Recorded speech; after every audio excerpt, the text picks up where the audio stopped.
मेरो हजुरबुबा जसले मलाई आशिषको फोहरातिर लैजानु भएको थियो, उहाँले सानै उमेरमा कोरियाली वंशको इतिहासमै पहिलो पल्ट एकजना अमेरिकी मिसनेरीलाई भेट्नु भएको रहेछ। त्यसपछि उहाँले आफ्नो कपालको चुल्ठो फालेर प्रभु येशूलाई पछ्याउन थाल्नु भएको रहेछ। अति अन्ध परम्परावादी उहाँका आमा बुबाले उहाँलाई पश्चिमी भूत लागेको भनेर सहनु भएनछ। यसरी उहाँ परिवारबाट निकालिनु भएको रे। तर उहाँले हिम्मत हार्नु भएन। उहाँले आफैलाई उत्तरी कोरियाको ओन्सानमा एक पूर्वीय डाक्टरको रूपमा पेश गरेर छाड्नुभयो। उहाँ त्यसपछि ओन्सानकी पहिलो एल्डर पनि गनिनुभयो। जापानीहरूले कोरियामाथि शासन गरिरहेको बेलामा सबैले जापानी सम्राटलाई पुज्नुपर्ने अवस्थामा आफ्नो विश्वासलाई जोगाउनको लागि परिवारलाई साथमा लिएर उहाँ चीनतिर लाग्नुभयो। त्यहाँ एउटा पूर्वीय औषधालय खोलेर कमाई गर्न थाल्नुभयो। त्यहीबाट कोरियामा चल्न लागेको आन्दोलनलाई पनि आर्थिक सहायता दिनुभयो। त्यसबेला सङ्घाईमा अस्थायी कोरियाली सरकार समेत गठन भएको थियो। उहाँ मण्डलीहरूको स्थापना गर्दै चीनका थुप्रै ठाउँहरूमा पनि जानुभयो। मैले सुने अनुसार उहाँले छुनु हुँदा धेरै रोगीहरूले चङ्गाई पाए। त्यो कुरा फैलिँदै गयो र टाढा नजिकबाट उहाँलाई भेट्न आउनेहरूको संख्या पनि बढ्दै गयो र उहाँ निकै व्यस्त हुन थाल्नुभयो। मेरो बुबाले जापानको प्रख्यात मेइची विश्वविद्यालयबाट स्नातक गर्नुभयो। उहाँले पनि आफ्नो बुबालाई पछ्याएर जापानी सम्राटलाई पुज्न घृणा गर्न थाल्नुभयो। उहाँले पनि पूर्वीय जडीबुटीको पसल खोल्नुभयो।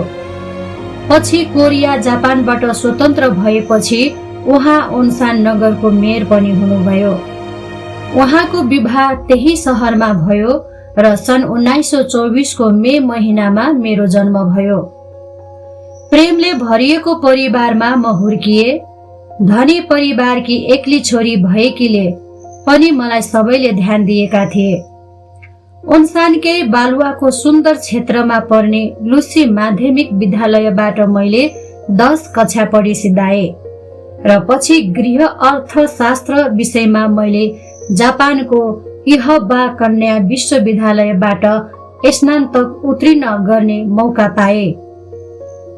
म त्यसबेला 20 वर्षकी थिए। मेरो काका डा सङ्च्यान युएमडीले मलाई श्री जिन हो किमसँग परिचय गराउनु भयो।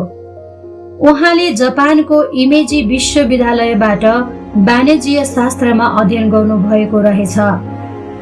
उहाँसँगै त्यही वर्षको अक्टोबर महिनामा हाम्रो विवाह भयो। म उत्तर कोरियाको ओन्सानमै छँदा यसमाथि रुसले वा अमेरिका कसले शासन गर्ने भन्ने विषयमा विवाद चलिरहेको थियो। त्यसबेला मेरो श्रीमान व्यापार छोडेर दक्षिण कोरिया जानुपर्ने भयो। उहाँ चाँडै फर्किने वचन दिएर 1947 को मेमा घरबाट हिँड्नुभयो। मसँग चाहिँ 2 नानीहरू छोडिए। तर परिस्थितिवश म पनि नानीहरूसित रातारात गर्दै बडो दुःखका साथ भागेर दक्षिण कोरिया नै गए। मेरो ठुलो नानी बाटो देखाउनेले बोकिदियो। सानो नानी चाहिँ म आफैले बोके। हामी रातको अँध्यारोमा घर छाडेर ओडाईको उकालो चढ्न थाल्यौं। त्यस अघिसम्म म राति त्यसरी हिँडेकी थिइन। मलाई साह्रै डर लागिरहेको थियो। म थरथरी काम्दै त्यस मानिसको पछि पछि लाग्दै थिए। मध्यरातमा यस्तो अँध्यारोमा कसरी त्यो उकालो काट्ने होला भनी म साह्रै चिन्तित थिए। त्यो पहाड अति विषालु सर्पहरूले भरिएको थियो भन्ने सबैलाई थाहा थियो।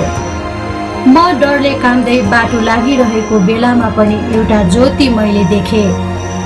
जब म निष्पष्ट अन्धकारमा जिउँदै थिए, मेरो हृदय असीमित निराशा र असहायताले थिचिएको थियो।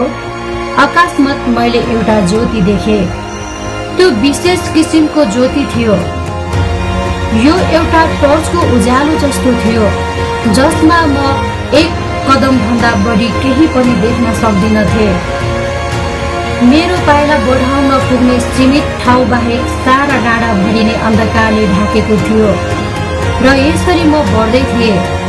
आहा, यस्तो ज्योति कहाँबाट आएको होला? कसले यसो गरेको होला? तर उत्तर कोरियाली सेनाहरूले देखे भने हामीलाई मार्नेछन्। यस्तो अवस्थामा मेरो शरीर पनि आफ्नै होइन जस्तो थियो। यदि मैले बोकेको नानी रोयो भने, तर नानी मेरो ढाडमा आनन्दले निधाइरहेको थियो। मलाई यसरी यो मृत्युको दलदलको यात्रामा कसले मद्दत गरिरहेको होला? रातभरको त्यो डाँडाको हिँडाइपछि इम्जिन खोलाको बगरमा हामी पुग्यौं। फेरि साँझ नपरुन्जेलसम्म हामी एउटा झाडीमा लुकी बस्यौं। अन्तमा सुनसान साँझमा एउटा डुङ्गा त्यहाँ आइपुग्यो।